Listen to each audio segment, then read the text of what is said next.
everyone, and welcome to the next episode of Spotlight on Success, where my goal is to continue to bring you tips and strategies to help you sharpen your competitive edge in business. And today I'm very excited to present to you a topic called Food and Mood. Calm your anxious mind one meal at a time, with our guest expert, Trudy Scott, who is on the line with me today. And before we jump into our topic, which is going to be incredibly informative, I just can feel it, let me give Trudy a proper introduction. Trudy Scott is a food mood expert and nutritionist, speaker and author of The Anti-Anxiety Food Solution: How the Foods You Eat Can Help You Calm Your Anxious Mind, Improve Your Mood, and End Cravings. Oh, wow, I need that last part.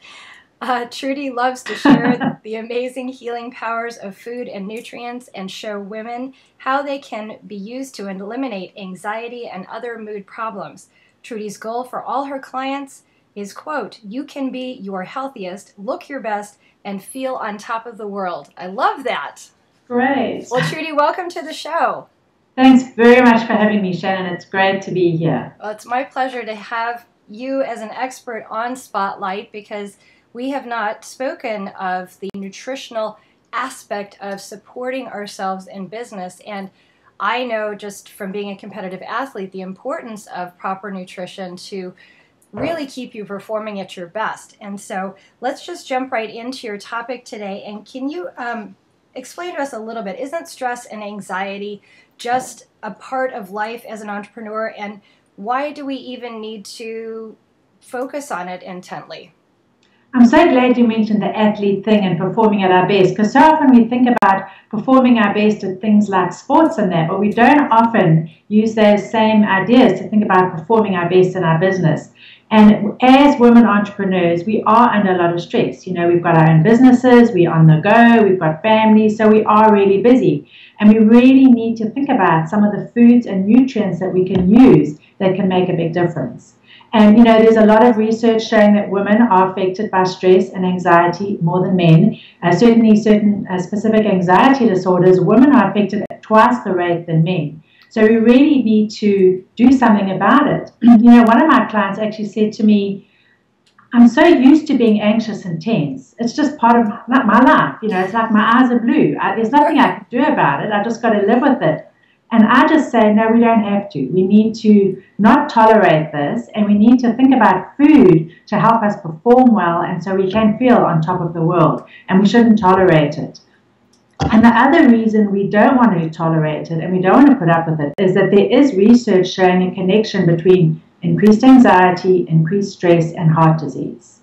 So it's a very real issue, and we need to take it seriously. And the amazing thing is, if we use food and nutrients, just like we use food and training for sports and athletic endeavors, we can actually feel great, perform better in our jobs, and reduce risk of heart disease, cancer, and all the other good things, and just have optimal health. And that's what we want to be ultimately, optimally well. Yes, and I just know that if you don't listen to your body and you're not really in tune with the proper fuel that your body needs, you will feel the effects, the negative effects, not only on your physical body and your energy level, but also on your mental ability. I find that to be very true in my own life, and so I try to stay on top of that. But I'm very interested to hear more about what you have to share, because I'm sure I'm going to learn a lot here. So Trudy, tell us, what are the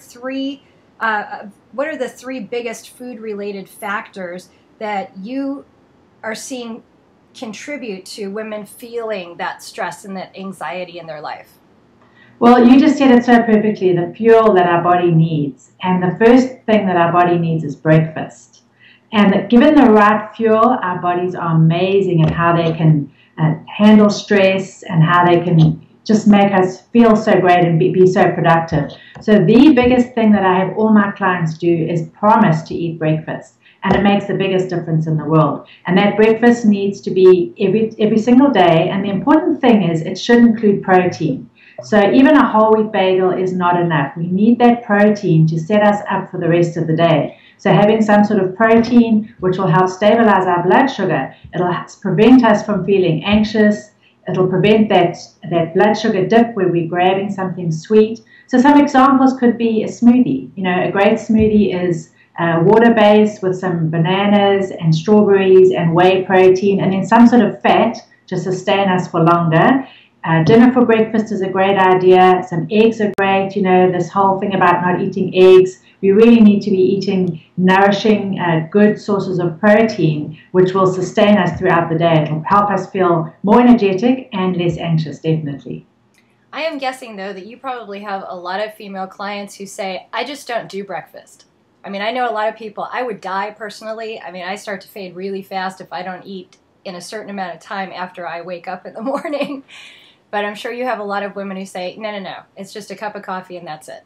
Well, I'm glad you said coffee because that's number 3 on the list. But, you know, for someone who does have coffee, what I say is, you know, we're going to talk about the coffee because if you're anxious and stressed, maybe coffee's an issue. But right away, have breakfast first and then have coffee. Because if you have coffee first, sometimes you don't really feel like the breakfast. So they make that commitment that they're going to have the breakfast first and then have the coffee.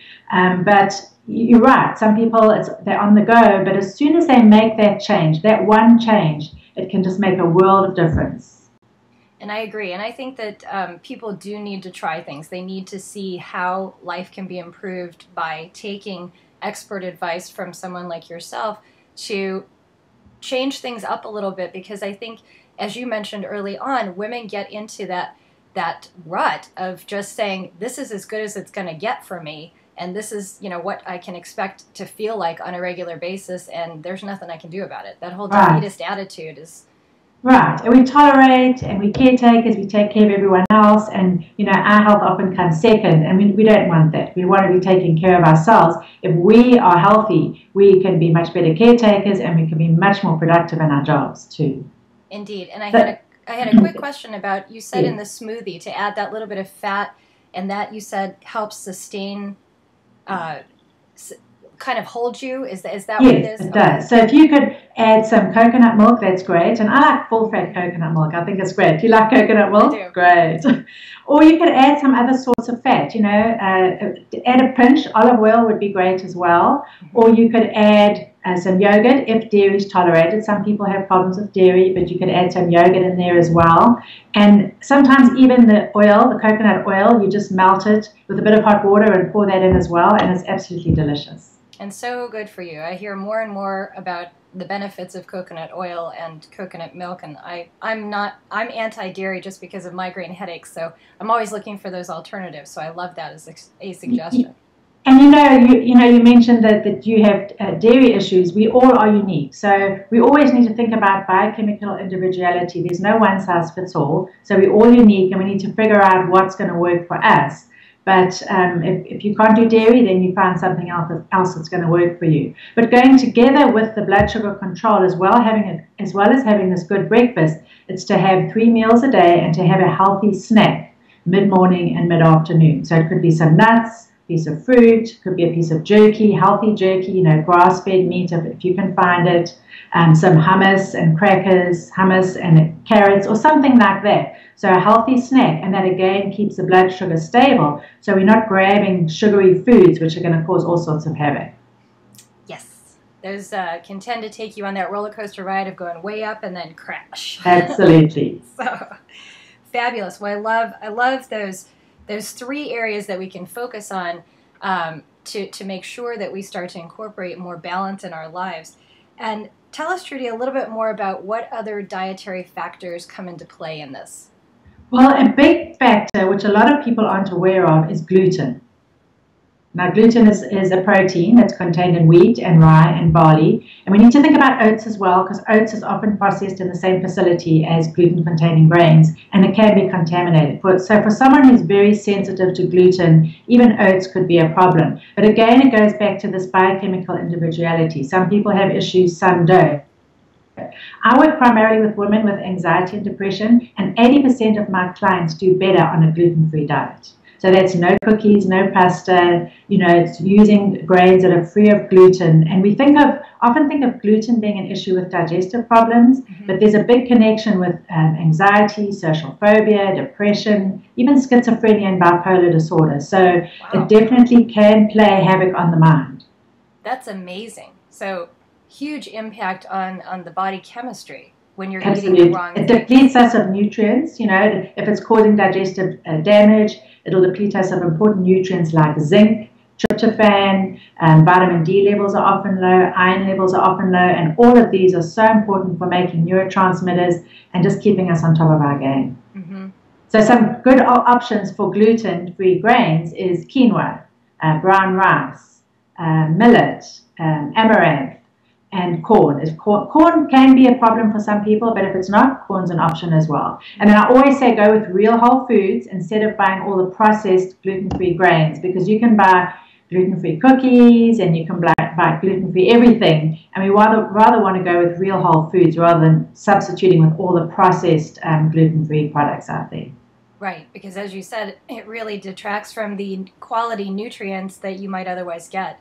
Yes. I think it's similar to people who boil their vegetables instead of, just lightly steaming them, and they suck all of that out into the water, or they microwave, and I'm just like anti-microwave. I'm so glad to hear that. Oh. Yeah, I don't like microwaving either. It denatures the food, and we lose, valuable folic acid from vegetables, for example. So yes, go back to the basics. Go back to how our grandparents used to cook, or our parents, if we were fortunate enough. Absolutely. I agree wholeheartedly. Oh, I'm just glad we're on the same page. So what should a woman do to eat a healthy diet if they do eat breakfast and everything else that you have mentioned thus far, and they're still feeling very anxious or overly stressed? So I have a lot of women come and see me, and they're eating a very healthy diet.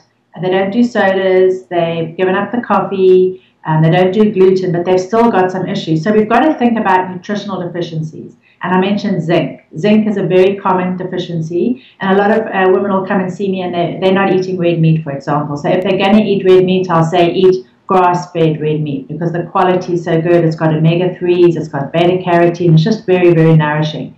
But zinc is found in red meat. So if women aren't eating red meat, they'll be low in zinc. Zinc is a very important nutrient for anxiety, and it's also a cofactor in making neurotransmitters like serotonin. Mm-hmm. So if we're deficient in zinc, and stress depletes us of zinc, sugar depletes us of zinc, coffee depletes us of zinc, so we're often deficient in zinc, then that might be something that we need to look at. The B vitamins are very important.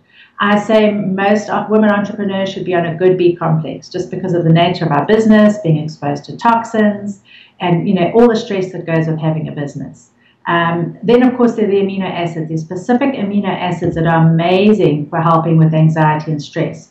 Tryptophan is an amino acid taken as a supplement, which is amazing for raising serotonin levels. And serotonin is associated with anxiety and depression. We often think of depression, but not necessarily the anxiety aspect. So if you've got the ruminating thoughts, you can't sleep at night, you're thinking about what's going on in your business at night, and it's just going over and over in your mind. You've got sleep problems, afternoon and evening cravings, irritability, anger issues. Those could all be low serotonin. And then these specific nutrients are amazing for helping to raise your serotonin. Of course, getting outdoors, getting some sunshine, going for a walk at lunchtime, getting some exercise, that also raises serotonin as well. Mm-hmm. And gets you that good vitamin D. Vitamin D is another one. A lot of people are really low in vitamin D, and getting the vitamin D by getting outside, as you say, is really important. But also, vitamin D is important for heart health, cancer prevention, our bones. And now there's a lot of research showing a connection between low vitamin D and mood and stress. So all of these things are really important to look at. And this is such a valuable topic, because I think it goes above and beyond just, trying to pop a pill or, take supplements to undo what you're doing on a daily basis, but you're talking about overall life change for your better health, your better mental health, physical health, the health of your business as a result of raising your performance levels. And yet I think for most women, it's just a matter of some simple shifts in how they approach shopping at the grocery store or where they go, and just making better choices. And when they make better choices for themselves, they'll be making better choices and creating those healthy habits for their family. Absolutely. Get that trickle down effect, which is good. Absolutely. And I'll just give you a quick story of a client I saw who came to see me. She thought she was doing the right thing, feeding her family chicken a la king and beef stroganoff from the from the supermarket. It was something from the deli. And I went online, I looked up the ingredients, and I showed her how it had all these processed ingredients in it, and it wasn't the greatest thing, and she should be cooking real foods. And she was overwhelmed. She said, I can't think about cooking. By a third appointment, she proudly came in and said to me, I've got these beautiful recipe books that I bought, and they were on display in my dining area because they had these beautiful covers. I bought them because of the beautiful covers of all this food. And guess what I did? I cracked open one and I made a meal from this recipe book. So sometimes it's just baby steps, and it's just, making those small changes, as you say. And the first thing is to have that breakfast and start to feel better, and then you can make the other steps. And then once you're making those changes, you just feel so great. And it's just easy to continue, and then you can just add to it and add to it and add to it. And then before you know it, you'll be making sauerkraut at home, and you'll be doing all these soaking beans and soaking nuts, and there's all these things. But just think about going slowly first, starting to feel better, and then who knows what you can do. Absolutely. Those baby steps forward, and it doesn't have to be a chore every single day and that kind of thing. There are ways to plan ahead, which I'm sure an expert like yourself would be able to help a woman, set up a good schedule and set up, good shopping lists and resources that she could go to. And so I'm sure that there are a lot of women who are watching Trudy who want to know where can they go to find out more information about what you offer women. Thank you. And that's so true. There's a lot that we can do, and there's certainly a lot that I can help with. So my main website, my consulting website is everywomanover29.com.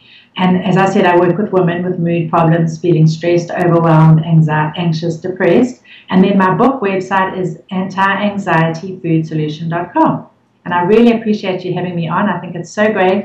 I love the work that you're doing and all the great interviews that you're doing. And I'm so thrilled that you're sharing this important topic, Shannon. Thank you. Well, I'm just thrilled to have your expertise on the show, Trudy. So I thank you for your time and being here today and really giving us a better outlook for the future and what we can do to start taking some good steps in the right direction. And as we've both talked about and agree with, take a moment to try some things and see how your life can be greatly benefited as a result. And that in itself I think is going to motivate women to continue to go forward with everything that you talked about today.